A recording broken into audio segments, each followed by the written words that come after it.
ദൈവത്തിന് മുഖവശമില്ല.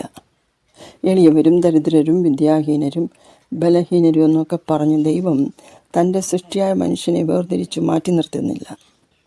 അതുകൊണ്ടാണല്ലോ സകല മനുഷ്യരും തന്നിലൂടെ നിത്യരക്ഷയും നിത്യജീവനും പ്രാപിക്കാൻ വേണ്ടി യേശുക്രിസ്തു ഭൂമിയിൽ മാനുഷ്യ സാദൃശ്യത്തിൽ ദൈവാത്മാവിനാൽ ജനിക്കപ്പെട്ടത്. കർത്താവോ ദൈവപുത്രൻ വിശ്വസിച്ച എല്ലാവർക്കും ദൈവത്തിൻ്റെ മക്കളെന്ന പദവി ലഭിച്ചു കഴിഞ്ഞു. ദൈവമക്കളുടെ കൂട്ടത്തിൽ സാധുക്കളും വിദ്യാഹീനരും ദരിദ്രരും അനേകരുണ്ട്. ഇവരോട് പക്ഷപാതം കാണിക്കുകയും അവരെ അവഗണിക്കുകയും തുച്ഛീകരിക്കുകയും ചെയ്യരുതെന്നും വിശുദ്ധ വേദപുസ്തകം നമ്മെ പഠിപ്പിക്കുന്നു. വാസ്തവത്തിൽ അവരെ ബഹുമാനിക്കുകയും ആദരിക്കുകയും ഇവരെ സഹായിക്കേണ്ടതാണ്. ആത്മീയമായും ശാരീരികമായും സാമ്പത്തികമായും നിന്ദിക്കപ്പെട്ടു അവഗണിക്കപ്പെട്ടു മുറിവേറ്റും രോഗികളുമായിരുന്ന നമ്മെ പാപഗ്രസ്തരായി ശാപഗ്രസ്തരായി തുടർന്നിരുന്ന നമ്മെ ദൈവത്തിൻ്റെ കൃപ തേടി കർത്താവിനെ നാം രക്ഷകനായി സ്വീകരിച്ചു. അപ്പോൾ നമ്മുടെ ജീവിതത്തിൽ നമ്മുടെ സ്വഭാവത്തിൽ വാക്കിൽ പ്രവൃത്തിയിൽ ഒക്കെ വലിയ മാറ്റങ്ങൾ നമുക്ക് വന്നു. ദൈവകൃപയാൽ നമുക്ക് ലഭിച്ചതാണ് ഈ മാറ്റങ്ങളൊക്കെ. അതൊരിക്കലും നാം മറന്നു പോകരുത്.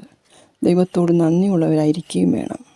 അതിനു പകരം ഈ എളിയവരും സാധുക്കളുമായ നമ്മെ താരതമ്യപ്പെടുത്തുകയും നമുക്കതുണ്ട് ഇതുണ്ട്, അവർ താഴ്ന്നവരാണ്, ഉയർച്ചയില്ല, എന്തോ പാപവരിലുണ്ട്, എന്തോ ശാപമുണ്ട് പറഞ്ഞ് വിധിക്കരുത്.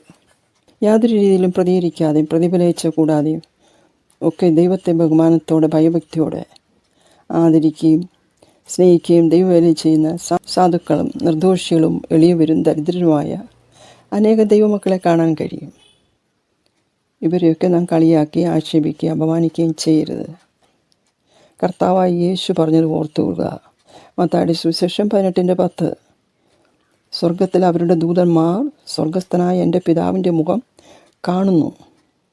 മറ്റുള്ളവരെ മനഃപൂർവ്വമായി തുച്ഛീകരിക്കുകയും നിന്ദിക്കുകയും അപമാനിക്കുകയൊക്കെയും ചെയ്യുമ്പോൾ ഓർത്തുകൊള്ളുക, നാം ചെയ്യുന്നത് നല്ലതാകിലും തീയതാകിലും ആ റിപ്പോർട്ടുകളുമായി സ്വർഗത്തിലെ പിതാവിൻ്റെ സന്നിധിയിൽ അനുദിനം ദൈവമുഖം കാണുന്ന ദൂതന്മാരുണ്ട്.